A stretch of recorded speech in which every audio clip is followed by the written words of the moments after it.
하나님의 말씀을 들으십시오. 내 이름을 다시는 야곱이라 부를 것이 아니요 이스라엘이라 부를 것이니 이는 내가 하나님과 및 사람들과 겨루어 이겼음이라. 아멘.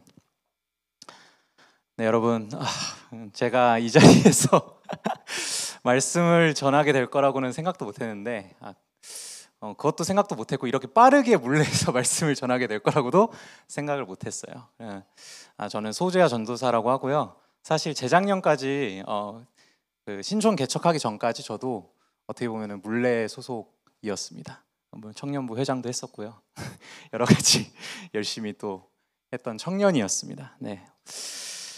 여러분 설교 시작하도록 하겠습니다. 여러분 새해에 계획들 많이 세우시죠? 저도 지금 계획을 세우고 있는데요. 오늘은 참고로 PPT만 보시면 돼요. 말씀 따로 뭐 찾아보실 거 없고 앞에만 보시면 돼요. 네. 새해 저도 계획을 세우고 있는데 여러분들, 저와 여러분이 왜 새해 계획을 자꾸만 세우려고 할까요? 아마도 작년의 나보다 올해 내가 좀 더 나은 내가 되려고 계획을 세우는 걸 겁니다. 근데 계획을 우리는 세우기만 하면 안 되겠죠. 실행도 해야겠죠. 그래서 우리는 자기계발서를 읽기도 하죠. 여러분, 그 자기계발서에 트렌드가 있다는 거 아세요? 제가 옛날에 한 15년 전쯤에 아마 자기계발서를 처음 읽은 것 같은데, 그때는요 보통 자기계발서들이 계획하고 행동하고 이런 습관들을 바꾸는 거에 초점이 많이 맞춰져 있었어요. 그래서 이제 다이어리랑 이제 묶여서 많이 팔렸었고요. 근데 이제 그렇게 막 사람들이 자기계발을 하다 보니까 뭐가 잘 안 됐나 봐요. 그래서 자기계발 패러다임이 한번 바뀌었는데, 그게 뭐냐면 사람의 내면의 동기를 뭔가 바꿔보려는 시도로 이렇게 바꿨습니다. 그래서 아마 여기서 읽어보신 분들도 있을 텐데, 그 지평을 연 책이 그 더 시크릿이라는 책이 있어요. 그 내용이 근데 별거 없어요. 그냥 부자들 인터뷰하고 그냥 부자들이 이런 생각과 마음을 가지고 산답니다. 뭐 이런 얘기예요. 근데 이제 제가 알기론 이걸 넘어서서 이제 최신 트렌드가 있어요. 최신 트렌드. 뭐 만약에 아니면 설교 끝나고 저 좀 알려주세요. 최신 트렌드가 뭐냐면 자기의 정체성을 바꾸는 방식으로 이제 그런 시도를 하면서 이제 자기 개발을 하는 겁니다. 어떻게 되는 거냐면 설명을 한번 해볼게요. 그러니까 내가 원하는 아이덴티티를 정하는 거예요. 그러니까 예를 들면 나는 100억 부자가 되고 싶어. 그럼 이제 100억 부자를 정해요. 그 아이덴티티를 정하고 아침마다 나는 100억 부자다, 나는 100억 부자다 100번씩 쓰는 거예요. 그래서 그 100억 부자라는 아이덴티티를 무의식 중에 자꾸 이제 넣는 거죠. 그리고 100억 부자가 할 만한 일들을 계속 써보는 겁니다. 그러고 그대로 살아가는 거죠. 그래서 내가 원하는 아이덴티티를 정하고 그 아이덴티티대로 살아가는 방식, 이거를 어떤 유튜버가 이제 아이덴티파이라는 어떤 개념으로 이제 만들어서 이제 얘기를 하더라고요. 근데 제가 이제 곰곰이 생각을 해보니까 이 아이덴티파이라는 개념, 뭔가 아이덴티티를 정하고 그게 되어져가는 과정이란 이 개념이 사실 자기계발뿐만 아니라 우리 일상에 되게 익숙한 개념이더라고요. 예를 들어볼게요. 청년들 많으니까 연애에 관심 많죠, 여러분? 보통 연인이 되는 사람들은요, 충분히 연인으로서의 애착이 쌓여있지 않은 상태에서 연애가 시작이 됩니다. 내가 흠모하는 내가 원하는 그녀가 이제 만나가지고 썸을 타죠. 그러다가 일정 시간이 지나면 우리 연인이 되기로 하자라고 그 관계의 아이덴티티를 정하죠. 근데 실제로는 연인으로서의 어떤 애착은 충분히 쌓여있지 않아요. 근데 연인이 되기로 하고 이제 밥도 먹고 이제 영화도 보고 이제 같이 뭐 대화도 많이 나누고 스킨십도 하면서 이제 애착이 쌓여가죠. 그렇게 연인이 되어갑니다. 연인으로 아이덴티파이 하죠. 그러다가 이제 어느 정도 이제 시기가 지났어. 이제 우리의 애착은 연인을 넘어서는 것 같아. 그럼 이제 부부가 되기로 하죠. 그래서 근데 부부가 바로 되나요? 결혼한 부부 바로 되나요? 보나? 아니죠. 보통 부부도 되기로 하고 또 아이덴티파이 하는 과정을 거칩니다. 부부가 되어 가죠. 그리고 지금 연인과 부부 얘기를 했는데, 그럼 나랑 아무 상관없는 거 아닌가? 라고 생각하실 수 있는데, 사실 우리 모두에게 해당되는 이 아이덴티파이라는 개념이 있어요. 바로 우리가 각자 가지고 있는 이름이죠.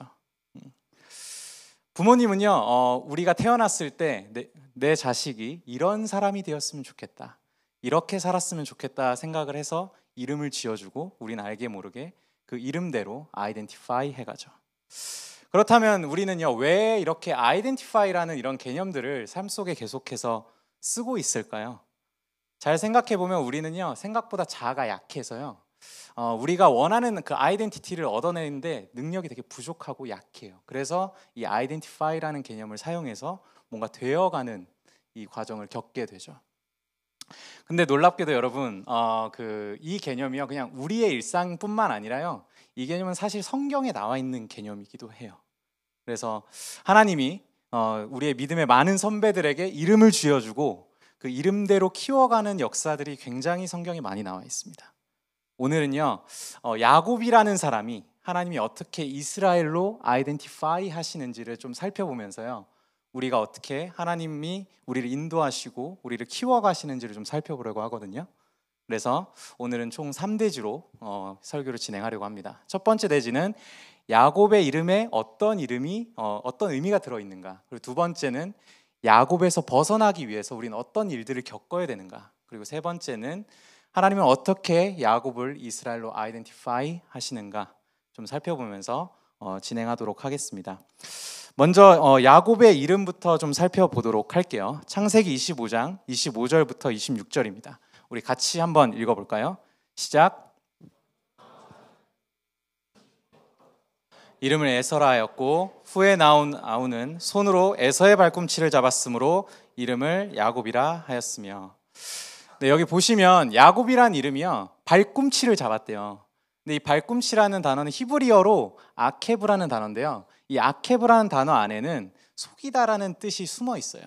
그래서 대부분의 신학자들은 야곱을 어떻게 소개하냐면 속이는 자다라고 이제 소개를 합니다. 그리고 실제로 이 구절 뒤에 보면요, 그 야곱이 형을 속이고 아버지를 속여서요, 장자권과 축복권을 본인이 속여서 빼앗는 장면들이 실제로 나오죠.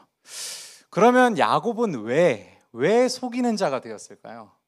그거를 좀 살펴보면 좋을 것 같아요. 그래서 그 다음 슬라이드 넘겨주세요. 우리 빅터 해밀튼이라는 그 캐나다의 구약학자이자 그 창세기와 이제 출애굽기 좋은 주석을 쓰신 구약학자시거든요. 좀 귀여우시죠? 지금 표정 보시니까. 이분이 한 말 한번 제가 읽어드릴게요. 태에서 나왔을 때 첫째 에서는 붉고 털옷 같아서 에서로 불린다. 둘째 아들 야곱은 태어날 때 에서의 발꿈치를 잡았으므로 라고 불린다. 이와 같이 형은 외모에 따라 이름을 지었고 동생은 행동에 따라 이름을 지었다. 에서는 붉게 태어나고 야곱은 잡으며 태어났다. 이게 무슨 말일까요? 결론부터 말씀을 드리면요, 형은 외모에 따라 이름을 지었다 그랬죠. 이건 어디로 연결이 되냐면요, 형 에서는요 그냥 생긴 대로 살아요. 태어난 대로 살았는데 막 사랑과 인정을 막 받아요. 근데 야곱은요 행동하는 이름이라 그러죠. 뭔가를 해내지 않으면, 뭔가를 성취하지 않으면 사랑받고 인정받기 어려운 가정 환경에서 자라납니다. 이것들을 좀 더 자세히 살펴보려고 하는데요. 먼저 그러려면 야곱의 가정 환경을, 또 가정이 어떻게 꾸려져 있는가를 좀 살펴보면 좋을 것 같아요. 그래서 그 다음 구절 좀 볼게요. 창세기 25장 27절부터 28절 또 같이 읽어보겠습니다. 시작. 그 아이들이 장성함에 에서는 익숙한 사냥꾼이었으므로 들사람이 되고 야곱은 조용한 사람이었으므로 장막에 거주하니 이삭은 에서가 사냥한 고기를 좋아하므로 그를 사랑하고 리브가는 야곱을 사랑하였더라. 여기 보면 등장인물이 4명이 나옵니다. 첫 번째 등장인물 아버지 이삭이죠. 그리고 두 번째 등장인물은 어머니 리브가입니다. 그리고 세 번째 등장인물은 야곱의 형 에서, 그리고 오늘의 주인공 야곱, 이렇게 4명의 등장인물이 나오죠. 말씀을 살펴보면요, 야곱은 좀 엮이는 가정에서 자랐던 것 같아요. 왜냐하면 보통 부모님이라면 자식이 둘이 있으면 둘을 다 사랑해야 되잖아. 근데 아버지는 에서를 사랑하고 어머니는 야곱을 사랑했대요. 철저히 갈리죠. 그러니까 엮이능적 가정에서 이제 자랐던 것 같아요. 그럼 야곱은 어떤 사람과 어떤 배경에서 자랐느냐를 좀 살펴볼 텐데요. 그 에서가 어떤 사랑, 그러니까 형 에서가 어떤 사랑을 받았는지 우리가 좀 더 깊이 알다 보면 야곱이 또 어떤 사랑을 받았는지 좀 대비되면서 좀 알 수 있거든요. 그래서 제가 먼저 에서가 어떻게 사랑을 받았는지를 좀 설명을 해드려 볼게요. 에서는 여기 보면 익숙한 사냥꾼이었으므로 들사람이 되었다고 하죠. 여러분, 처음에 에서가 어떤 이름을 가지고 있었죠? 붉고 털이 많다 그랬어요. 그래서 에서라 그랬어요. 근데 고대 근동에서는요, 이 붉고 털이 많다라는 거는요, 고대 근동의 영웅 서사들 보면요, 그 영웅들의 겉모습이 붉고 털이 많은 걸로 묘사되는 것들이 꽤나 많았어요. 그래서 이게 무슨 말이냐면, 실제로 그 고대 근동의 남성성을 상징하는 그 말이 에서였다는 뜻이죠. 그래서 실제로 그 고대 근동에서 사람들이 추앙하는 남성의 모습을 에서는 가지고 있었고요. 실제로 그 남성성이라는 기질과 성향을 타고났던 것 같습니다. 왜냐면요, 여기 보면 익숙한 사냥꾼이었대요. 지금이야 우리가 그 총이 있고 마치 총이 있고 이러니까 사냥하기 쉽잖아요. 어렵지 않고 덧 놓으면 되고. 그런데 그 과거에는 그런 게 없었어요. 그러니까 사냥이라는 게 굉장히 위험한 일이었어요. 뭐 사냥하다 보면은 맹수를 만나기도 할 거고요. 초식 동물 여러분 쉬울까요? 사냥하기? 동물의 왕국 보셨어요? 얼룩말이 사자 뒷발로 차면 사자가 날아가요. 초식 동물도 사실 우리가 사냥하기가 굉장히 어려워요. 그러니까 기본적으로 익숙한 사냥꾼이 되었다는 건요, 그 굉장히 남성적인 기질을 가졌다는 것을 이제 반증하는 얘기죠. 그래서 실제로 에서는 굉장히 되게 위험을 이렇게 감당하는데, 리스크 테이킹 하는데 되게 능숙한 사람이었고, 모험심 있고 뭔가 정복하고 뭔가 공격성이 있었던 사람처럼 보입니다. 그리고 실제로 아버지 이삭은 이런 그 에서의 성품을 좋아했던 것 같아요. 그래서 그가 사냥해온 고기를 먹고 그를 사랑했다고 나오죠. 그리고 두 번째, 에서가 사랑받았던 이유는 뭐였냐면 장자로 태어났어요. 고대 근동에서 장자는요, 그 집안의 재산과 어떤 그 리더십을 승계하는 자리였거든요. 그래서 태어날 때부터 그 가족들이 장자를 굉장히 소중히 여겨줬어요. 근데 여러분 보세요. 에서가 사랑받은 이유를 보면은 어떤 특징이 있죠? 에서는요, 그냥 생긴 대로 살았어요. 태어난 대로, 자기가 그냥 생겨먹은 대로 살았는데 아버지의 사랑과 그리고 태어나 보니까 장자였어. 그러니까 소중히 여김을 받았죠. 그래서 에서는요, 그냥 태어난 대로 살았는데 때마침 시대가 원하는 남성성을 타고났고, 그리고 장자로 태어나서 사랑받았죠. 야곱은 어땠을까요? 야곱을 보면 야곱은 조용한 사람이었으므로 장막에 거주했다 그랬어요. 조용한 사람이었대요. 내향적이고 내성적이고 굉장히 신중하고 겁이 많고 전략적인 사람이었죠. 에서랑은 정반대의 사람이었습니다. 정반대의 성품을 가진 사람이었어요. 아버지의 사랑을 받을 만한 성품은 아니었던 것 같아요. 그리고 뭐예요? 발꿈치를 잡았는데도 서자로 태어났어요. 그래서 태어날 때부터 이렇게 소중히 여김을 받지 못하는, 아버지로부터 사랑을 받지 못하는 조건을 가지고 태어났죠. 그러면 뭐해? 뭐 리브가가 사랑해줬다며? 라고 생각하실 수 있는 분들이 있습니다. 근데 여러분, 리브가가 어떤 사람인지 알면요, 조금 생각이 달라지실 수도 있어요. 제가 리브가에 대해서 잠깐만 설명을 해드릴게요. 리브가가 창세기 24장에 처음 등장을 합니다. 어떻게 등장하냐면요, 굉장히 호방하고 활동적이고 진취적인 여성으로 이제 그려져요. 그래서 그 당시에 이삭은 막 나이가 들었는데 집에 자꾸 짱 박혀 있는 거예요. 그 장가를 가야 되는데, 근데 장가도 못 가고 이렇게 있으니까 아브라함이 그 종을 시켜가지고 빨리 이삭의 아내를 구해와라 해서 이제 보내요. 그리고 그 이삭의 아내를 구하러 간 그 종이 이제 리브가를 만납니다. 그때 이제 리브가가 그냥 종에게 물 한 컵 떠주기만 해도 되잖아요. 근데 리브가는요, 그 종이 데려오고 온 낙타 10마리도 그냥 다 데리고 오라 그래요. 자기가 물 다 떠주겠다고. 근데 여러분, 낙타가 한 마리가 물을 얼만큼 먹는지 아세요? 한 마리가 100리터에서 150리터를 먹는데요.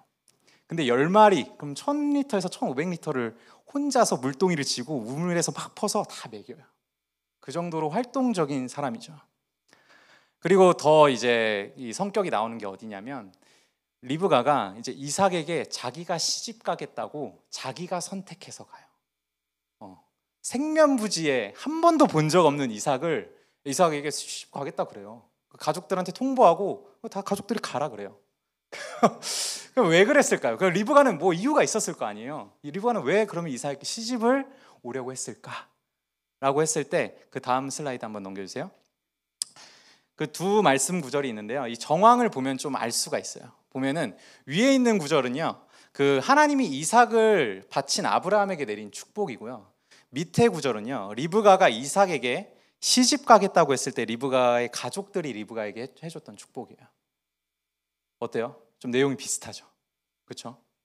그러니까 이게 무슨 말이냐면 리브가는요 좀 알았던 것 같아요. 뭐냐면 하나님이 그 내린 축복, 그러니까 하나님이 약속하신 것들, 복이 이삭을 통해서 이루어질 거다라는 걸 알았던 것 같아요. 그래서 이제 그 진취적인 여성이라 그랬잖아요. 그럼 이왕이면 나를 통해서 내가 이삭의 아내가 돼서 하나님의 뜻을 이뤄보겠다라는 열정과 야망이 있었던 거죠. 리브가는. 그래서 정말 망설임 없이 이삭에게로 갑니다. 그리고 이삭의 아내가 돼요, 실제로. 그리고 오늘의 주인공이었던 야곱과 그의 형 에서를 태중에 배죠. 근데 문제가 생깁니다. 여기서 문제가 왜 생기냐면 그 다음 슬라이드 넘겨주세요. 하나님이 이렇게 복중에서 막 싸우는 이 형제들을 두고 이런 예언을 하세요. 그러니까 이런 말씀을 해주세요. 큰 자가 어린 자를 섬기리라. 그러니까 에서가 야곱을 섬길 거라고 얘기를 해주시죠. 그럼 리브가, 야만과 리브가에게는 누구에게 집중을 해야겠어요? 당연히 야곱이죠. 왜냐하면 야곱을 통해서 하나님의 뜻이 이루어질 거라는 걸 이제 추측할 수 있으니까요. 그래서요, 이런 배경에서 리브가는 야곱을 사랑했던 것 같습니다. 그래서 제가 상상해 보기로는요, 이런 거예요. 이제 아버지에게 충분히 이제 사랑받지 못하고 막 자기 형은 막 아버지한테 사랑받는데 그거 때문에 막 되게 시무룩하고 야무룩한 우리 야곱이 야무룩한 야곱이 이렇게 시무룩하고 있을 때 이제 리브가가 와서 이런 얘기들을 했겠죠. 아니야, 야곱아, 결국 에서가 너를 섬길 거야. 에서보다 네가 나은 사람이 될 거야. 근데 중요한 건 뭐예요? 이렇게 야곱에게 도달해야 될 이상들을 계속해서 리브가는 심어줬겠죠. 근데 실제로 야곱은요, 그 이상을 실현시킬 만한 어떤 조건이 현실적으로는 없었어요. 왜냐하면 그러려면 내가 장자로 태어났거나 아니면 아버지의 사랑이라도 받아서 뭔가 이제 받아내서 뭔가 형보다 위에 서야 되는데 그럴 만한 조건이 없었거든요. 그럼 이제 이 둘은 무슨 대화를 했을까요? 어떻게 하면 에서가 너를 섬기게 만들 수 있을까? 이런 고민들을 하면서 이런 대화를 하지 않았을까요? 그래서 야곱은요, 어렸을 때부터 이런 어머니의 야망에 이제 계속 주입당하고 이걸 어떻게든 해내야 된다라는, 아까 해밀턴이 얘기했던 행동하는 이름, 뭔가를 내가 해내지 않으면 인정과 사랑을 받지 못할 것 같다라는 이런 배경 속에서 자랍니다. 왜냐하면 어머니도 나를 바라볼 때 너는 이런 사람이 되어야 해 라고 봤을 테니까요. 이거를 충족시켜 주고 싶었겠죠, 야곱도. 그래서 결국 어떤 일들이 벌어지냐면 야곱은 전공법으로는 안 되잖아요, 이게.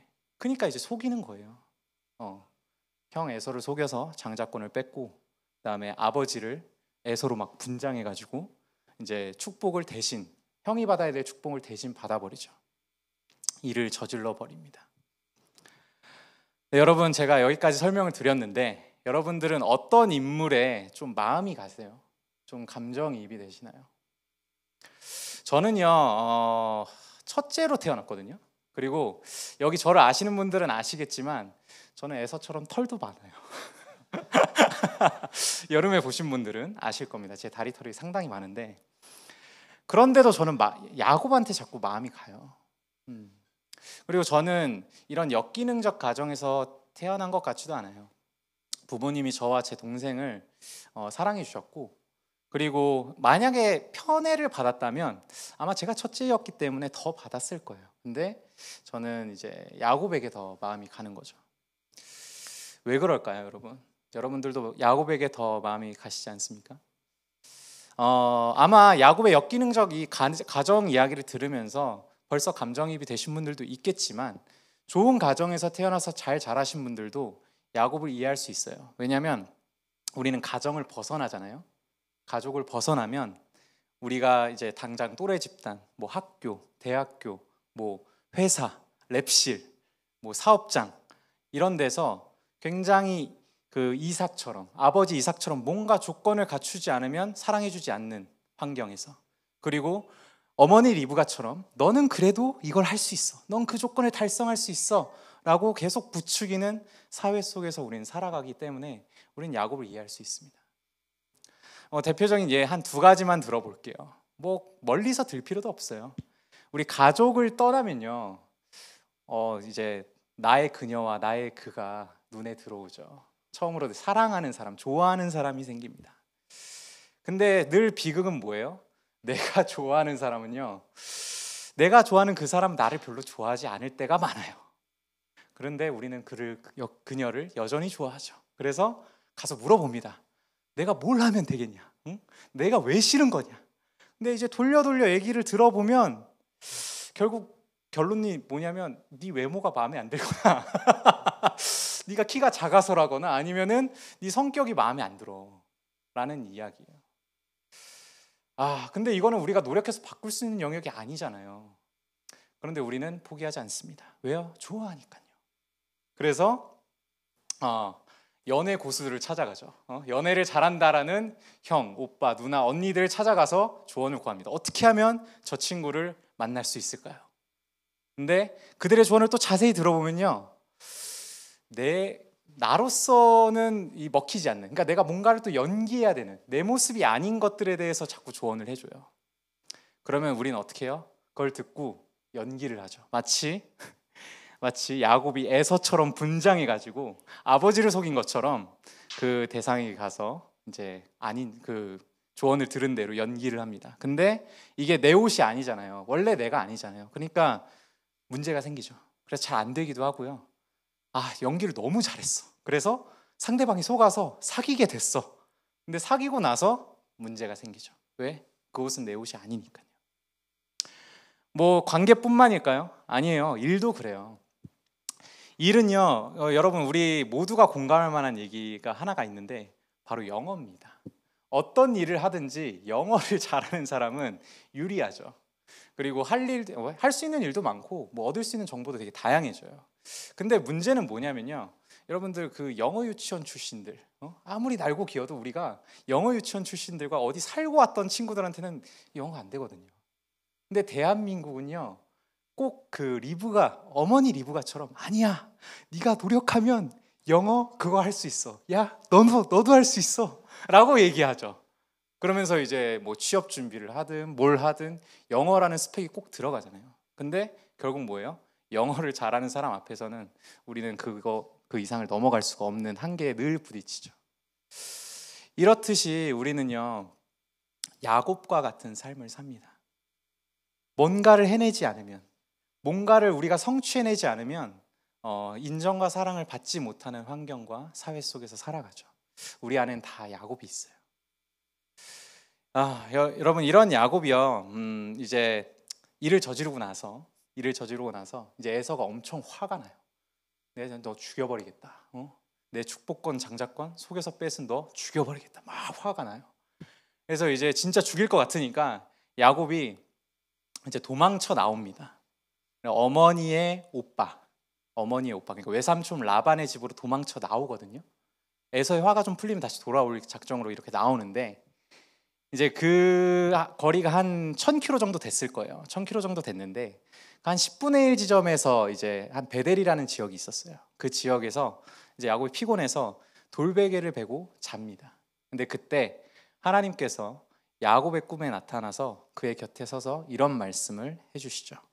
창세기 28장 13절에서 15절입니다. 우리 같이 읽어볼까요? 시작.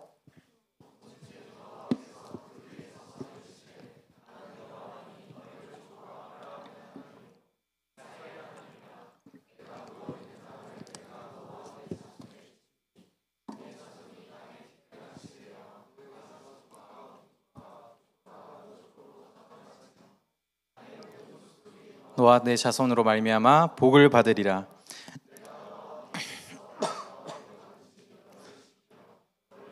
이 땅으로 돌아오게 할지라.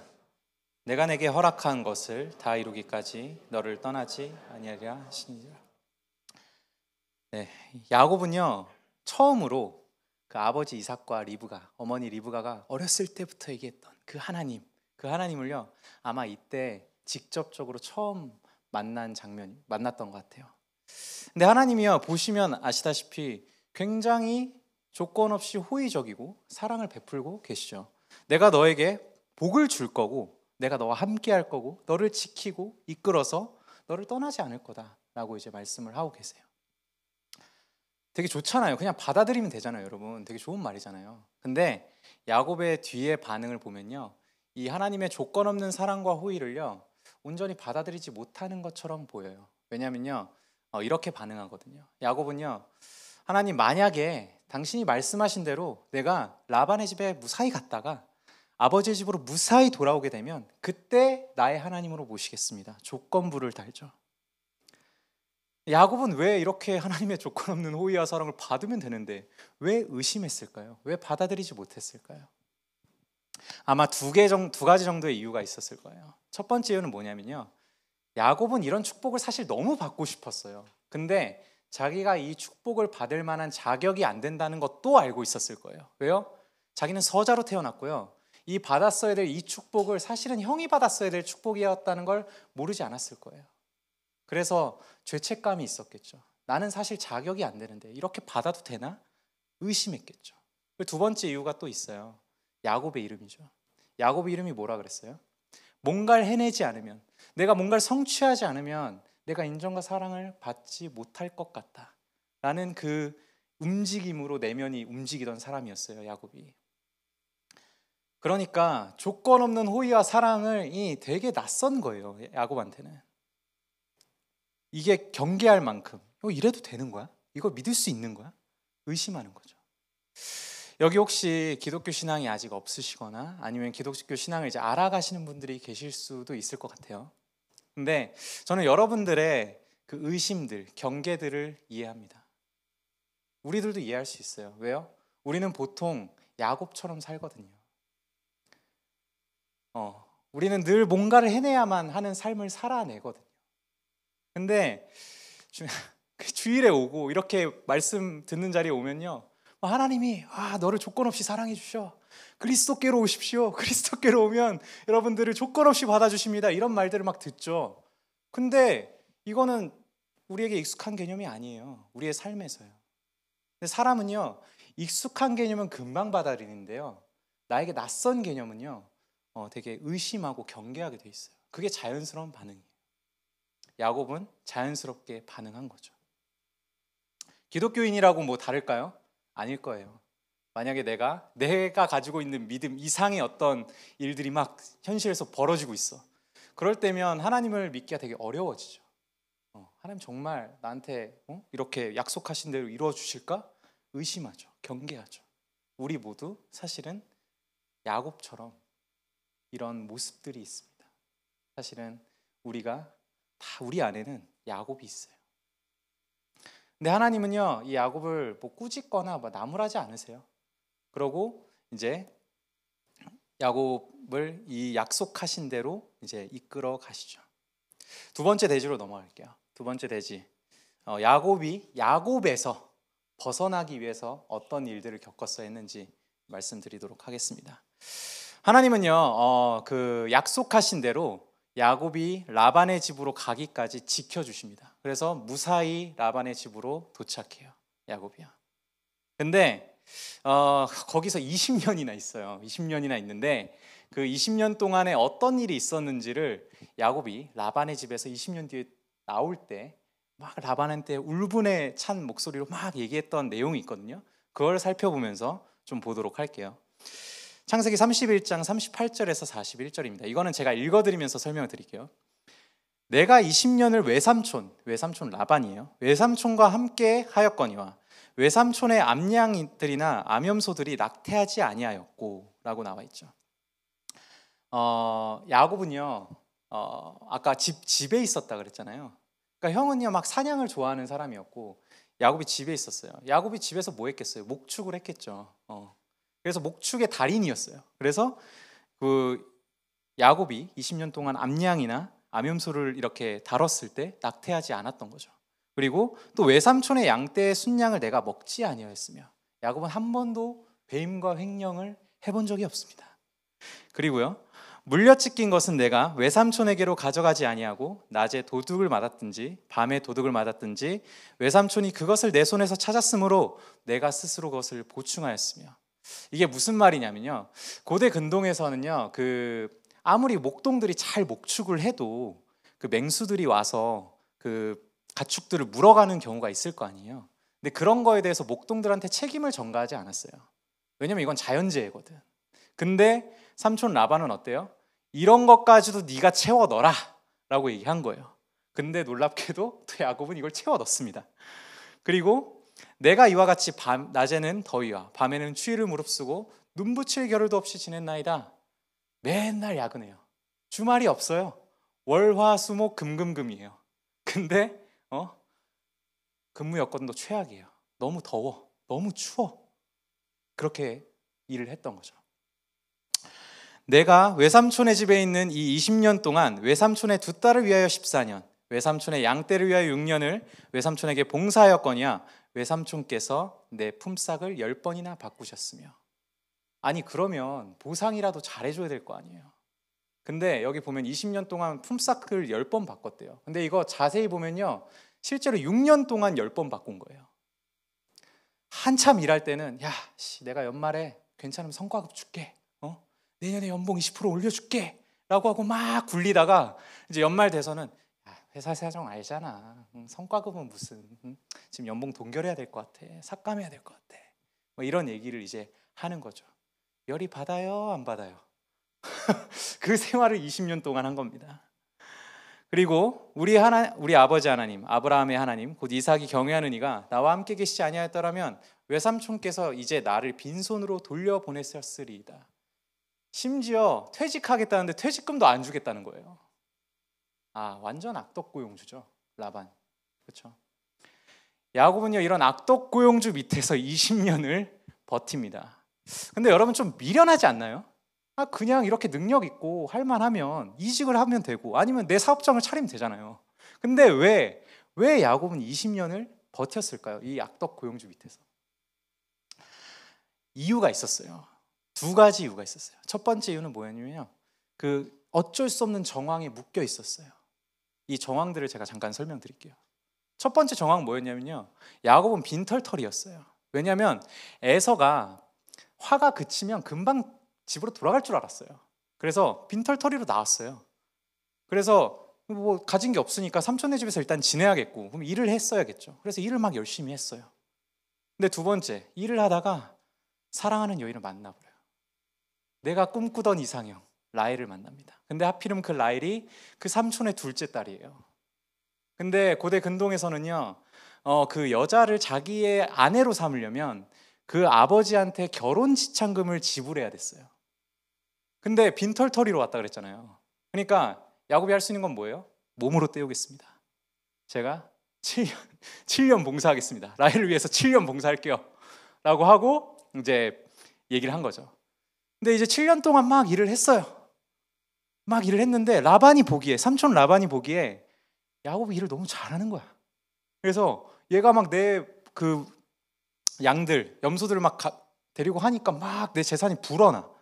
그러니까 이제 라반이 놔주기 싫은 거죠. 꾀를 부립니다. 그러고 이제 7년째 되던 해 이제 야곱이 드디어 설레는 마음으로 이제 라헬 주십시오 라고 했는데, 갑자기 라반이 쓱 이제 레아를 데리고 오더니, 우리 동네 국룰은 언니가 먼저, 첫째가 먼저 결혼하지 않으면 둘째는 결혼할 수가 없어. 아니 7년 전에 얘기를 하든지 7년을 채우고 나서 그 얘기를 하죠. 그리고 7년을 네가 더 봉사하면 라헬도 주겠다 라고 해서 또 7년을 더 봉사합니다. 그렇게 14년을 이 악덕 고용주 라반 밑에서 지내죠. 그리고 가족이 생겨버려요. 처자식이 생겨버려요. 책임져야 돼. 그리고 이제 14년이 지났어요. 그래서 이제 너무 지겨운 거야. 이제 나는 이제 지긋지긋해. 이제 떠나야겠어 하고 이제 떠나려고 라반한테 저 이제 나가겠습니다, 가족들 데리고 나가겠습니다 라고 했는데, 라반이 보기에 어때요? 얘 나가면 안 될 것 같은 거야. 지금 재산이 더 늘어날 수도 있는데 얘를 지금 보내면 안 될 것 같은 거야. 그래서 라반이 딜을 칩니다. 야, 네가 원하는 품삯 줄 테니까 나랑 좀만 더 일하자. 근데 야곱이 여기서 거절해도 되잖아요. 근데 야곱은 여기에서 딜을 오케이 하고 6년을 더 일해요. 왜 그랬을까요? 아까 야곱의 성품이 어떻다 그랬어요? 굉장히 신중하고 겁이 많고 뭔가 전략적이라 그랬죠. 그래서 14년 동안 라반을 살펴보니까 이 삼촌이 만만한 존재가 아닌 거야. 응? 내가 만약에 진짜 나가겠다고 해버리면 아까 얘기한 대로 빈털터리로 퇴직금 없이 그냥 보낼 것 같은 거예요. 근데 나 홀몸이면 다시 아버지 집으로 돌아가면 되는데 가족이 생겼잖아요. 가족이 생겼잖아. 처자식이, 내가 먹여 살려야 할 처자식이 생겼잖아. 어떻게 아무것도 쥐지 않은 상태로 나갈 수가 있어요. 그러면 몰래 만약에 나간다. 내가 애들 막 데리고 뭐 이제 양 조금 염소 조금 해서 데리고 나간다. 몰래 나갔다 라고 하면 라반 성격상 알아채는 순간 자기 아들들이랑 칼 들고 쫓아올 사람인 거예요. 그러니까 야곱은 거기에 딜에 응하죠. 오케이 하겠습니다. 이런 정황에 묶여 있었어요, 야곱은. 그래서 20년 동안 버틴 거죠. 그리고 또 야곱의 개인적인 문제가 있었어요. 뭐예요? 야곱의 이름이죠. 야곱은 늘 뭔가를 하지 않으면 안 되는, 뭔가를 내 존재를 증명하지 않으면 안 되는 환경에서 오랫동안 자랐다 그랬죠. 이런 사람들 특징이 뭔지 아세요? 부당함에 제대로 저항하지 못해요. 누가 부당하게 나에게 대하면 내가 부족한가? 내가 뭔가 더 잘해야 되지 않나? 내가 더 잘했으면 저 사람이 날 인정해 줬을까? 이런 생각을 하면서 자기를 더 갈아넣죠. 그런 정황을 볼 수 있는 게요, 7년 동안 뭐 봉사하겠다고 자기 입으로 꺼냈으니까 봉사를 했으면 됐는데 그 이후에 7년도 굳이 7년이 할 필요가 있었을까요? 아니죠. 그동안 재산이 이만큼 불었는데 결혼지참금 이상으로 불었으니까 라반이 데리고 있으려고 했겠죠. 근데 야곱은요 그냥 그렇게 살아요. 개인적인 문제가 있죠. 그래서 야곱은요 이런 개인적인 문제와 어쩔 수 없는 정황 사이에 끼인 상태로 20년을 보냅니다. 여러분 오늘 좀 제 얘기도 좀 해볼게요. 저도 직장 생활을 8년 했어요. 직장 생활 8년 하고 작년에 이제 뭐 프리랜서 생활 1년 하고 지금 이제 전도사가 되었는데 저도 저 대학생 때는요 좀 가난하진 않았는데 좀 빠듯하게 살았던 것 같아요. 그래서 뭐 생활비는 겨우겨우 있었어요. 살 만큼 있었는데 옷을 못 샀어요. 돈이 없어서. 그래서 제가 재수할 때, 제가 또 삼수도 했었거든요. 재수할 때 샀던 그 노스페이스 바람막이를요 9년 동안 입었어요. 그래서 그 취업하기 직전까지. 그래서 가을이 되잖아요. 가을에 제가 그 바람막이를 늘 입었거든요. 가을이 되면 그 바람막이를 입으면 제 주변의 친구들이나 사람들이 가을이 왔구나 그거를 알 정도로 제가 그걸 입고 다녔어요. 근데 그랬던 제가 이제 취직을 합니다. 대기업에 취직을 해요. 그래 처음에 한 3달 정도 이제 교육을 받거든요. 난 교육만 받았는데 통장에 막 300만 원씩 꽂히는 거예요. 내가 쓰던 걸 막 열심히 썼는데 돈이 남아.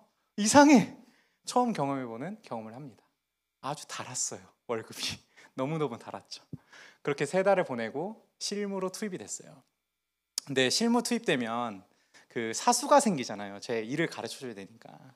근데 여기서 이제 일을 오래 하신 분들은 이제 아시겠지만 그 클래식한 업종들 있죠. 뭐 금융업이라든지 뭐 이제 조선업이라든지 아니면 중공업이라든지 건설업 이런 데는요 상하관계가 되게 뚜렷하고 꼰대들이 많아요.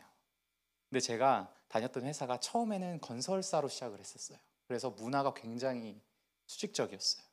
이상한 선배들이 많았어요. 일도 못하는데 괴롭히기만 한 선배들, 말로만 이렇게 막 일하는 선배들이 너무 많았는데 그런 사수를 만났던 거예요. 너무 괴로웠어요.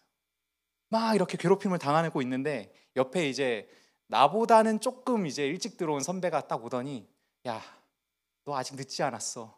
이런 그지 같은 회사 들어와서 왜 고생하냐. 지금이라도 늦지 않았다. 빨리 그만두고 다른 좋은 회사를 가라. 막 이제 얘기를 해주시더라고. 근데 이미 월급에서 단맛을 저는 봐버렸어요. 그래서 이걸 쉽게 그만둘 수도 없을 뿐더러 이거보다 더 큰 이유가 있었는데 뭐냐면 여기 입시생들이나 뭐 취준생분들 계시죠. 저도 이제 삼수도 해봤고 이제 취준생 기간 거쳐서 저도 입사를 한 건데 그 미래에 대한 불확실성을 제가 견디는 것보다 그냥 이 수모를 겪는 게 좀 더 쉬워 보였어요. 왜냐면 내가 퇴사하고 나서 더 좋은 회사를 갈 보장이 있어? 그거에 대해서 아무도 대답해 줄 수 없잖아요. 그래서 그냥 버텼습니다. 버티고 다니다가 마음의 병을 얻어서 상담도 받고요. 막 이렇게 막 갑자기 휴가 내고 막 기도원 들어가서 막 기도도 하고 막 별짓을 다 했어요. 근데 이렇게 이제 버티면 이제 누군가는 이렇게 물어볼 수 있겠죠. 야, 씨, 이직하면 되지. 이직하면 되지라고 할 수 있죠. 근데 여러분, 놀라운 사실은 뭐냐면요, 입사하고 나서 내가 정말 이직하고 싶은 을일 때는요, 다른 회사도 안 받아줘요. 근데 내가 어느 정도 이제 실력이 생기고 중간 관리자 레벨이 되면 내가 별로 안 가고 싶은데 다른 회사에서 연락이 와요. 근데 늘 우리는 그 초반이 어렵죠. 그래서 버텼어요. 그럼 또 이제 누군가는 이렇게 얘기할 수 있죠. 그냥 이상한 상사 들이받으면 되지 않냐 라고 얘기할 수 있어요. 근데 여러분, 회사를 다녀보신 분들은 알 거예요. 혹은 다니실 분들은 이제 알게 되실 거예요. 이상한 상사한테 들이받잖아요. 그럼 처음에는 저를 위로해줘요. 사람들이 쟤 이상한 사람 맞아, 그 사람 이상한 사람 맞아 막 하는데, 시간이 지나잖아요. 그러면 저도 평판이 깎여요. 왜? 얘는 조직 생활을 좀 못하는 애인가 보다 라는 이제 소문이 퍼지거든요. 그리고 들이받잖아요. 그럼 들이받은 만큼 내가 증명해내야 돼요. 내가 들이받은 만큼의 실력을 증명해내야 사람들도 인정해줘요. 근데 보통의 사람들은 그 무게를 견디기 싫어서 그냥 참는 거예요. 참고 회사 생활 하는 거예요. 그리고 마지막으로 제가 퇴사할 때쯤에, 제가 한 8년 이제 회사 생활 하다 보니까 한 번이라도 거쳐서 가신 분들이 한 150명 정도 되더라고요. 그분들이랑 커피챗을 진짜 거의 매일 한 달 반 정도 했었거든요. 근데 그분들 중에 제가 퇴사한다고 할 때, 제가 퇴사할 때는 전도사가 될 생각이 없었어요. 전혀 없었어요. 그냥 제가 하고 싶은 일을 하고 싶었던 것 뿐이에요. 근데 이제 그때 제 퇴사를 응원해 주셨던 분들이 계셨어요. 그 부류가 누구였냐면, 가정을 이루고 자식이 있는 분들이었어요. 그래서 그분들이 저한테 말씀해 주시길, 나는 이번 생에 글렀다. 나는 열심히 회사를 다녀야 될 것 같다. 내가 먹여 살릴 처자식들, 남편이 있다. 갚아야 될 대출금이 있다. 나는 이제 글렀다. 재하야, 너의 꿈을 마음껏 이뤄라. 크게 되라. 잘 되라. 이러면서 이제 축복을 해주셨죠. 근데 그때 알았어요. 결혼한다는 거, 뭔가 가정을 이룬다는 거, 뭔가 자식을 낳는다는 건 이 정도의 책임감이 있는 거구나. 묶여 있는 거구나. 그걸 이제 알게 된 거죠. 저도 이렇게 묶여서 8년을 회사 생활한 거죠. 그리고 저도, 제가 자꾸 왜 야곱한테 마음에 간다고 얘기하냐면, 제가 야곱이랑 비슷해서 그래요. 저도 늘 사람들한테 인정받고 싶어서요, 열심히 살았던 사람이라서요, 그 부당함에 대항하지를 못했던 것 같아요. 그 사람들이 부당하게 나한테 갑질을 했을 때, 내가 좀 더 잘했으면 내가 이런 말 안 듣지 않았을까? 좀 더 잘하지 않았을까? 이런 생각도 들고요. 실제로 신입사원 이제 막 들어가신 분들은 그런 생각을 하기가 더 쉽죠. 저도 어쩔 수 없는 저의 개인적인 문제, 이 어쩔 수 없는 정황과 제 개인적인 문제 사이에 끼어서요, 8년을 산 거죠. 그렇다면 하나님은요, 왜 야곱, 여러분들도 아마 그런 어떤 정황들, 끼어서 사는 시기를 지금 살고 계실 수도 있어요. 아마 그렇게 사시고 계실 거예요. 근데 왜 하나님은 이런 끼어 사는 인생을 우리에게 허락하시는 걸까요? 우리 그걸 한번 살펴보기 위해서 창세기 31장 38절에서 41절을 우리 좀 같이 봤으면 좋겠습니다. 이것도 제가 읽어드리면서 좀 설명을 드릴게요. 이거는요, 똑같은 상황을요, 자기 아내들한테 얘기하는 거예요. 보면 그대들도 알거니와, 여기 그대들은 레아와 라헬이에요. 아내 둘이요. 그대들도 알거니와 내가 힘을 다하여 그대들의 아버지를 섬겼거든. 그대들의 아버지는 외삼촌 라반이죠. 그대들의 아버지가 나를 속여 품삯을 10번이나 변경하였느니라. 그러나 하나님이 그를 막으사 나를 해치지 못하게 하셨으며 하나님이 보호하셨죠. 그리고 그가 이르기를 점 있는 것이 내 삭시 되리라 하면 온 양떼가 낳은 것이 점 있는 것이요. 이게 무슨 말이냐면요, 고대 근동에서 그 목동들에게 주는 품삯이요, 보통 이제 가지고 있는 목축을 하는 그 양들, 소들, 뭐 이렇게 염소들, 총 양의 한 20% 정도를 이제 품삯으로 줬대요. 근데 이 얼룩진 거, 그리고 이제 점난 거는요, 아무리 세봐도 20%가 원래 안 된대요. 그래서 이제 라반이 얘기한 거죠. 그래, 가져. 너 점난 거 가져. 그래, 네 월급 해. 한 거죠. 근데 뭐예요? 그 얘기를 하자마자 양들이 계속 점난 양만 낳는 거야. 그때부터. 그리고 안 되겠다. 이거 점 안 되겠는데? 그럼 이번에 얼룩진 거. 이러면서 이제 얼룩진 거 너 가져. 그래, 네 월급해. 라고 했는데 그때부터 양들이 이상하게 얼룩진 걸로 계속 낳는 거예요. 하나님이 여기 밑에 나와 있는 것처럼 라반의 가축을 빼앗아서 야곱에게 채우시죠. 하나님이 그렇게 하십니다. 그리고 창세기 뒤에 31장 13절을 보면요, 이런 말씀이 있어요. 하나님이 야곱에게 해주신 말씀이에요. 나는 베델의 하나님이라 내가 거기서 기둥에 기름을 붓고 거기서 내게 서원하였으니 지금 일어나 이곳을 떠나서 내 출생지로 돌아가라 하셨느니라. 여기서 하나님이 말씀하시죠. 나는 베델의 하나님이다. 하나님이 베델에서 야곱에게 뭘 약속하셨어요? 내가 너에게 복을 주고 내가 너를 보호하고 내가 너와 함께하고 너를 인도하여 낼 것이다 라고 말씀해 주셨죠. 그거를요, 야곱은 20년 동안 끼어있는 인생을 살면서요, 사실은 이 말씀이 진짜일까? 알지 못했던 이 약속을요, 확인한 거죠. 20년의 끼인 생활을 통해서. 그리고 야곱이 아까 성격이 어떻다 그랬어요? 겁이 많고 뭔가 새로운 걸 도전하기 어려워한다 그랬잖아요. 계속 수모를 당하고 있는데 이제 하나님이 야, 이제 됐어. 나와 라고 해주신 거예요. 라반에게서 나와라. 에서에게로 가라 라고 인도해 주시죠.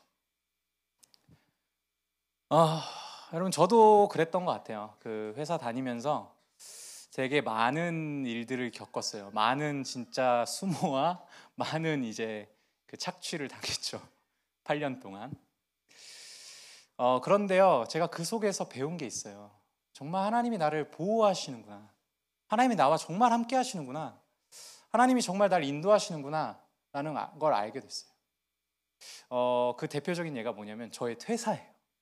사실 여기 제 20대를 같이 보낸 친구도 있어요. 저기 종원이라고 있는데 20대를 같이 보낸 친구도 있고 저를 잘 아는 사람들이 도 있는데 저는 되게 안정지향형 사람이에요.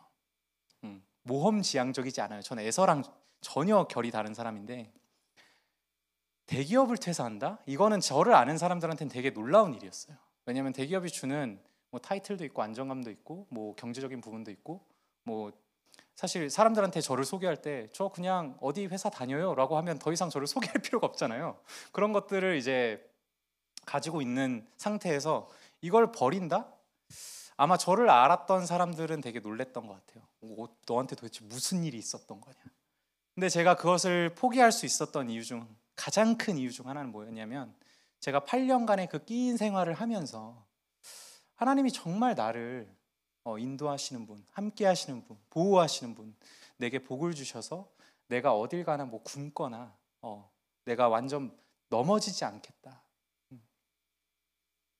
하나님께서는 내가 또 나와서 어떤 착취와 수모를 당할 수도 있겠죠.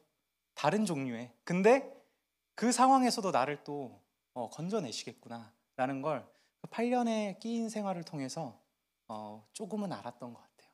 그래서 퇴사할 수 있는 용기를 냈고 지금 이 자리에 있는 거죠. 여러분, 그렇습니다.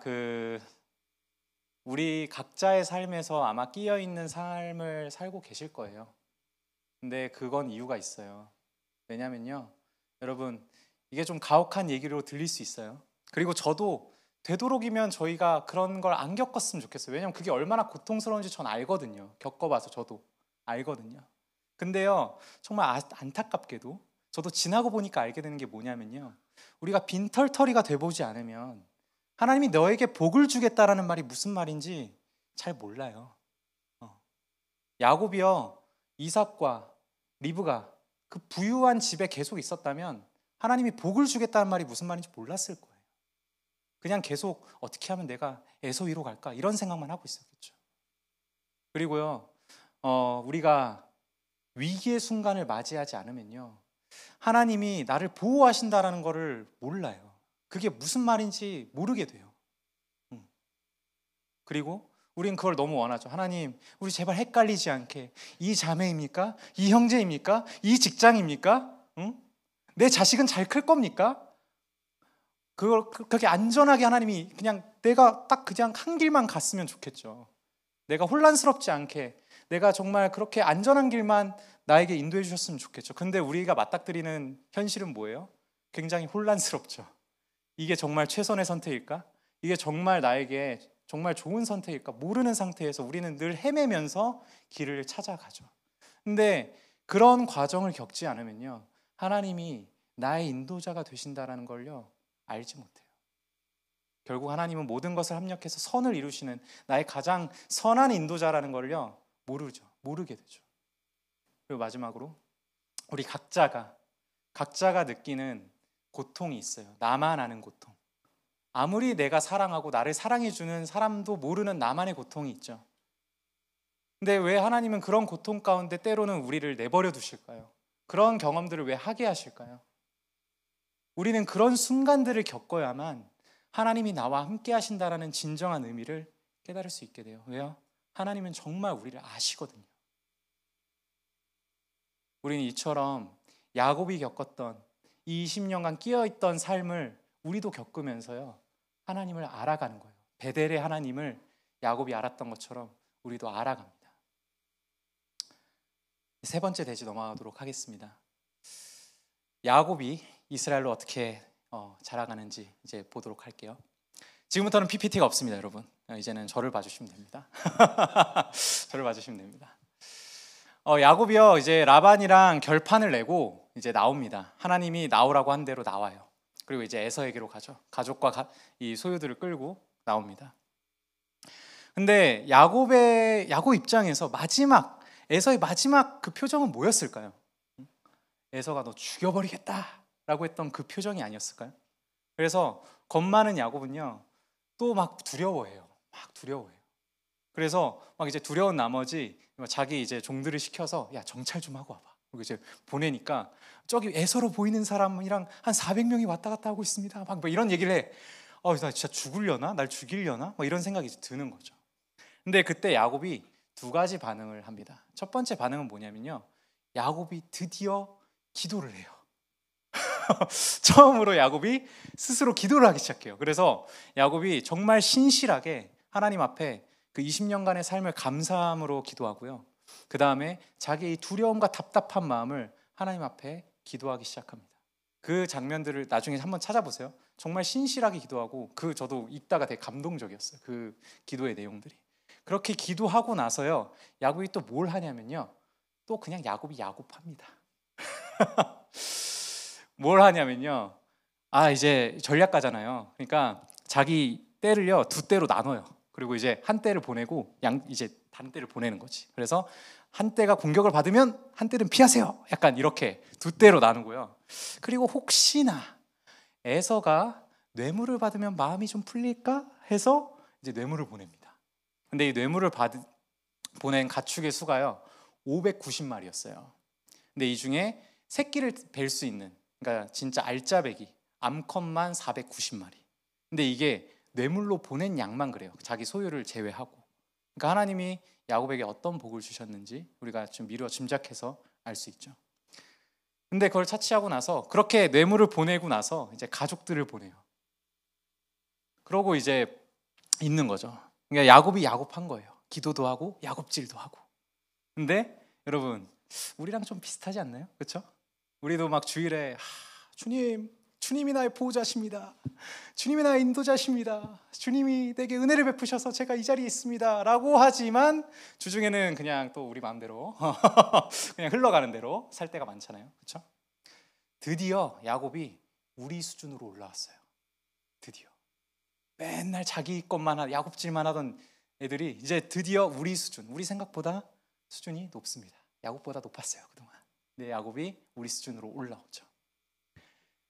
그렇게 보내고 나서 야곱이요 그 야복 나루라는 이제 강가에 이제 혼자 있게 됩니다. 그리고 밤이 됐어요. 아무것도 안 보여요. 그래서 야곱이 이제 고민을 하기 시작한 거죠. 이제 진짜 이러다가 에서가 나를 용서했다는 말이 들려올까? 아니면 혹시 내 가족이 뭐 당했다는 소식이 들려올까? 그럼 난 도망가야 되나? 막 이런 고민들을 하고 있는 찰나에 누가 씨름을 걸어요. 근데 밤이니까 아무것도 안 보였겠죠. 누군지 모르고 이렇게 씨름을 거는데 야곱이 여러분 생각보다 피지컬이 괜찮아요. 집에만 있어서 피지컬이 안 좋은 줄 알았지만 여러분 집에서 뭘 했겠습니까? 열심히 운동했나 봐요. 그래서 그 밤새 그 씨름을 걸어온 사람이랑 밤새 씨름을 해요. 지질 않아요. 그러니까 씨름을 걸어온 사람이 역으로 이거 안 되겠는데 해서 그 야곱의 허벅지를 칩니다. 근데 이 치다라는 단어, 히브리어로 나가라는 이제 단어인데요. 이 나가라는 단어는요, 막 이제 후려치다 이런 개념이 아니에요. 그냥 톡 만지다, 톡 건들다 이런 뜻이거든요.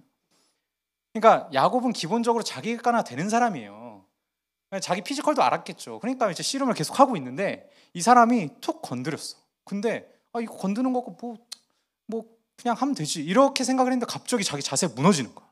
그리고 환도뼈가 나간 거죠. 그때 야곱이 어땠겠어요? 굉장히 당황했겠죠. 분명히 만졌는데 그냥 톡 건드렸는데 내가 이렇게 된다고?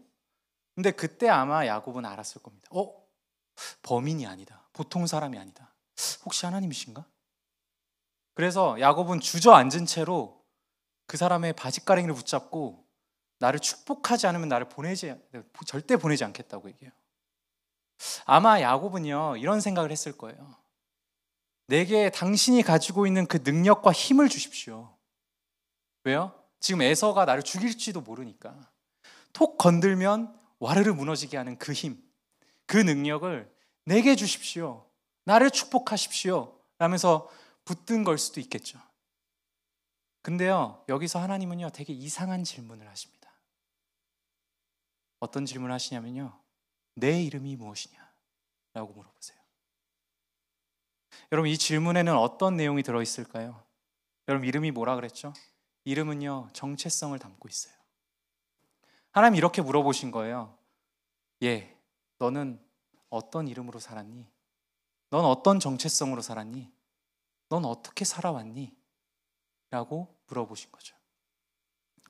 야곱이 대답합니다. 저는 야곱입니다. 저는요, 태어날 때부터 발꿈치를 잡으면서 태어났고요. 뭔가를 하지 않으면 사랑과 인정을 받을 수 없는 가정 환경에서 자라다가 결국 속이는 자가 되었습니다. 그리고요, 집에서 쫓겨나서 라반의 집에서 일을 하는데요, 너무 많은 착취와 수모를 당했어요. 저는 그렇게 살았어요. 야곱으로 살았어요. 그런 말을 담아서 저는 야곱입니다 라고 대답하죠. 그때 하나님이 이렇게 말씀해 주세요. 이제 다시는 너를 야곱이라 하지 않겠다. 너를 이스라엘이라 하겠다. 이스라엘이 무슨 말이냐면 하나님과 사람과 겨루어 내가 이겼다 라고 말씀해 주시죠. 야곱은 아마 되게 감격했을 겁니다. 왜냐면요, 야곱이 평생 듣고 싶었던 말이었거든요. 야곱은 한 번도 이겨본 적이 없어요. 그래서 속였죠. 속이는 삶을 살고 또 속이는 자에게 착취당하고 수모를 당하면서 살았죠. 근데 하나님이요, 네가 이겼대요. 네가 승리했대요. 사실 야곱은 힘과 어떤 능력을 가지면 자기가 안전해질 거라고 생각했지만 야곱이 정말 듣고 싶었던 말은요, 이 말이었어요. 하나님, 누군가의 인정, 조건 없는 인정, 사랑.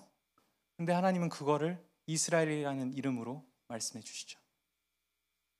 그래서 야곱은 그 말을 듣고 이제 하나님은 그 축복을 내려주시고 야곱을 떠나십니다. 그리고 야곱은 굉장히 환희에 찬 마음으로 브니엘의 아침을 맞이하죠. 그러고 나서 야곱이 이제 이스라엘이라는 이름을 얻었잖아요. 이제 나는 이긴 사람이야 라고 이제 감격하고 이제 절뚝거리는 발로 절뚝절뚝 하면서 에서에게로 갑니다. 가족보다 앞서가요. 이제 좀 용기가 났나 봐요. 막 앞서가요. 그래서 이제 에서를 딱 마주쳐요. 근데요, 정말 이게 좀 안타까운 얘기인데요, 야곱이 또 야곱질을 해요. 막 가다가요, 에서를 봤는데 너무 무서웠나 봐요. 갑자기 엎드려서 7번 절을 해요. 그러고 에서를 만났는데 형이라는 말을 못 써요. 처음에 내 주여, 내 주여, 내 주여. 그리고 이제 형이라는 말이 나왔는데 내가 형의 얼굴을 보니 하나님의 얼굴을 보는 것 같습니다. 막 이제 아부를 떨기 시작하죠.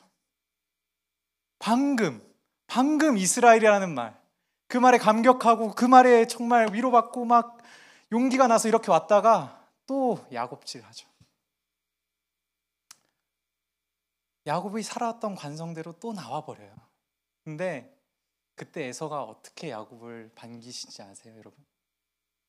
에서는요, 저 멀리서 야곱이 절뚝거리면서 오는데 그걸 보고 막 달려가요. 그러고 야곱을 와락 끌어안고 같이 울어요. 그리고 사랑해주고 용서해주고 환대해주죠. 어떤 주석가는요, 우리 작년에 이제 누가복음 15장에 그 돌아온 탕자를 기다렸던 아버지가 뛰쳐나가는 장면에 대해서 우리가 설교를 들었잖아요. 그 장면의 모티프가 된 장면이다라고 말할 정도로 이 장면이 아름다운 장면이라고 얘기합니다. 에서는요, 야곱을 그렇게 반겨 맞아줘요. 근데 여러분, 우리 여기서 한 가지 생각해 볼 지점이 있어요. 뭐냐면요, 아까 이스라엘이라는 이름이 뭐였죠? 하나님과 사람과 겨루어서 이겼다 그랬어요. 근데 야곱이 이겼나요? 아니요. 여기서 아무것도 이긴 게 없어요. 보세요. 하나님이랑 씨름했어요. 밤새 비겼죠. 근데 하나님은 어땠어요? 톡 건들면 바로 와장창 무너지게 할 힘과 능력이 있었어요. 하나님이 졌나요? 아니요, 지지 않았어요. 근데 하나님이 져주셨죠. 하나님이 져주심으로 야곱이 하나님을 이겼죠. 사람과 겨루어 이겼나요? 아니에요. 에서가 야곱은 야곱질했어요. 겁이 나가지고 야곱질하는데 에서가 끌어안고 울어요. 용서하고 환대하고 사랑해줘요. 자기의 장자권과 축복권을 다 가져갔음에도 에서는 용서하죠. 에서가 져줘요. 야곱이 이스라엘이 되는 방식은요, 야곱이 진짜 이겨서가 아니고요, 하나님과 사람이 져줘서 그가 이스라엘이 되었습니다. 되어갔죠. 그렇게 성장해 가죠. 여러분, 저와 여러분이 지금 이 자리에 있는 이유는요, 하나님이 우리를 계속해서 져주시고요, 누군가 여러분을 견뎌주고 져줬기 때문에 우리가 이 자리에 있는 겁니다.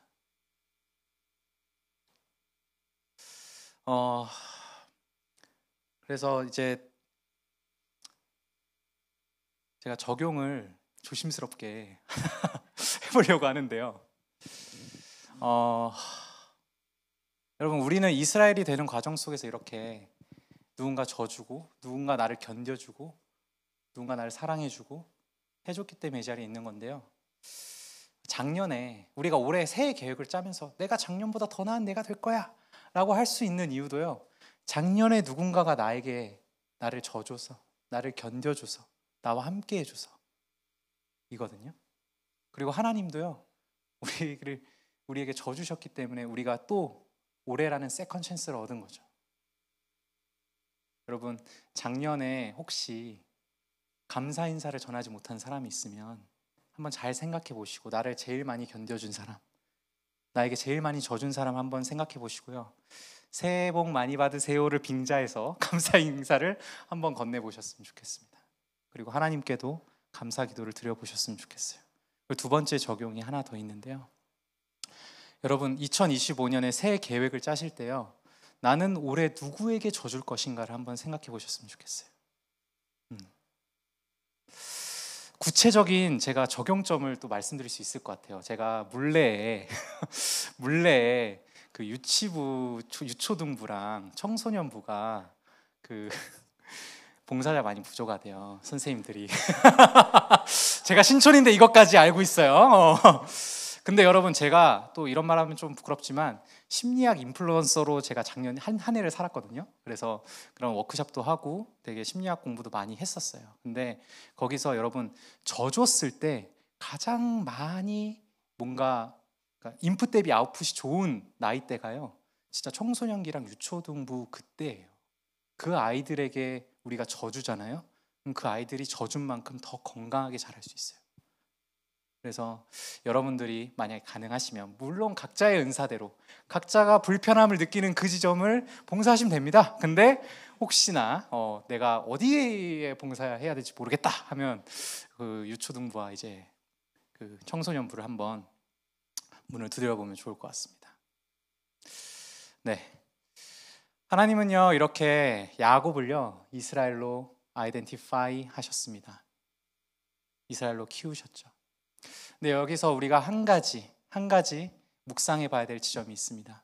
뭐냐면 이름으로 우리와 동일하게 아이덴티파이 하신 하나님이시죠. 하나님은요 구약 시대 때요 많은 이름으로 자기를 나타내셨어요. 여호와 라파, 하나님은 치료자시다. 여호와 니시, 하나님은 승리시다. 여호와 삼마, 여호와께서 여기 계신다. 여호와 이레, 여호와께서 준비하신다. 여호와는 기묘자고 모사고 전능하신 왕이고 평강의 왕이고, 이런 여러 가지 수식어와 이름으로 본인을 나타내셨죠. 그런데요 신약에 와서, 신약 시대에 와서 하나님은 어떤 이름으로 오셨나요? 이 수많은 이름들 중에 어떤 이름으로 오셨죠? 마태복음 1장 21절에 보면 이런 말씀이 있습니다. 아들을 낳으리니 그 이름을 예수라 하라. 그가 자기 백성을 그들의 죄에서 구원할 자이심이라 하니라. 그 수많은 이름들 중에 하나님의 아들은 예수 이름으로 오셨습니다. 예수 이름이 무슨 뜻일까요? 예수 이름은요 우리가 아는 여호수아 있죠. 여호수아, 예슈아, 이게 히브리 말이거든요. 이거를 헬라어로 치환했을 때 예수라는 말이 돼요. 그럼 이 여호수아, 예슈아라는 말의 뜻은 뭘까요? 여호와는 구원이다 라는 뜻입니다. 하나님이 수많은 이름으로 내가 진멸하는 하나님이다, 나는 진노하는 하나님이다, 나는 질투하는 하나님이다, 나는 공의롭고 정의로운 하나님이다 라는 이름으로 오실 수 있었지만, 그 이름으로 오지 않고 하나님은 여호와는 구원, 나는 구원이다 라는 그 예수 이름으로 이 땅에 오셔서 그 이름대로 아이덴티파이 하시죠. 어떻게 하셨나요? 여러분, 야곱은요 그 태중에 있을 때 형의 발꿈치를 잡고 나오면서 내가 뭔가 하지 않으면 안 되는 그런 가정 환경에서 자랐죠. 근데 하나님의 아들 예수님은요 삼위 하나님 안에서 온전한 사랑과 평안과 안식을 누리고 계신 그런 자리에 계셨습니다. 야곱은 결국 속이는 자가 돼서 집에서 쫓겨났어요. 근데 하나님의 아들 예수는요 그 안락과 안식과 그 사랑의 자리를 야곱과 같은 우리 죄인들을 위해서 아버지의 품 안에서 나오시죠. 스스로 나오십니다. 야곱은요 라반의 집에서 일을 하죠. 온갖 착취와 수모를 당합니다. 그런데 하나님이 채워주시죠. 복을 주시죠. 보호해 주시죠. 인도해 주시죠. 예수님도 이 땅에서 일을 하셨어요. 천국 복음을 전하시고요 연약한 자와 병든 자를 고치셨죠. 근데 그가 가신 길은 뭐예요? 죽음으로 향하는 길이었습니다. 야곱은요 에서를 만나러 가는 길에 너무 두려웠어요. 그래서 하나님한테 바지끄레기를 붙잡고 나를 축복해 주십시오 라고 간절히 구했을 때 하나님이 축복해 주셨죠. 근데 예수님도요 십자가에 가실 때 두려우셨어요. 할 수만 있거든 이 잔이 내게서 물러나게 해주십시오 3번 기도하시고요 땀방울이 핏방울이 되도록 간절히 기도하셨지만 아무런 대답도 듣지 못하셨죠. 야곱은요 에서에게로 절뚝거리면서 갔을 때 에서가 달려와서 반겨맞아 안아주고 환대해주고 사랑해줬습니다. 근데 예수님은요 우리가 마셔야 될 진노의 잔을 들고 십자가에 가셔서 차가운 거절을 당하셨죠. 여러분, 예수님이요 이렇게 그 이름 여호와라는 구원이라는 그 이름을 가지고 아이덴티파이 하셨습니다. 그럼 왜 이렇게 예수 이름으로 하나님은 아이덴티파이 하셨을까요? 사실 하나님은요 아이덴티파이 하실 필요도 없으신 분이세요. 아까 제가 설교 처음에 뭐라 그랬어요? 인간이 아이덴티파이 하는 이유는 자아가 약해서라고요. 내가 원하는 정체성을 바로 가져올 수 없으니까, 그런 능력이 없으니까 아이덴티파이 이뤄가는 방식으로 가는 거라고요. 근데 하나님은요 그럴 필요가 없으신 분이에요. 아이덴티티를 창조하시는 분이죠. 오히려 빛이 있으라면 빛이 생겨요. 그런 분께서 우리와 같은 삶을 사십니다.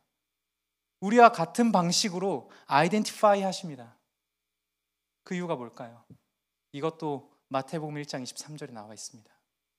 보라, 처녀가 잉태하여 아들을 낳을 것이요 그의 이름을 임마누엘이라 하리라 하리니 이를 번역한즉 하나님이 우리와 함께 계시다 함이라. 하나님은요, 우리와 진정한 의미에서 함께 하시기 위해서 그가 이 땅에 오셨습니다. 그냥 저 먼 하늘에서 내가 너를 구원해 주겠다, 내가 너와 함께 하겠다 말씀하시지 않고요, 우리와 같은 삶을 사시고 우리와 같은 고통과 고난을 당하시고 그렇게 십자가로 가셔서 우리와 진정한 의미의 연합과 함께함을 이루셨죠. 제가 이 설교를 준비하면서요, 진짜 이 이름이 너무 아름답다라는 생각을 너무 많이 했던 것 같아요. 그래서 오늘 찬양 인도자에게 예수 아름다우신이라는 이름 그 찬양을 좀 부탁드렸었는데요. 우리 같이 예수 아름다우신 같이 찬양하고 우리 기도하도록 하겠습니다.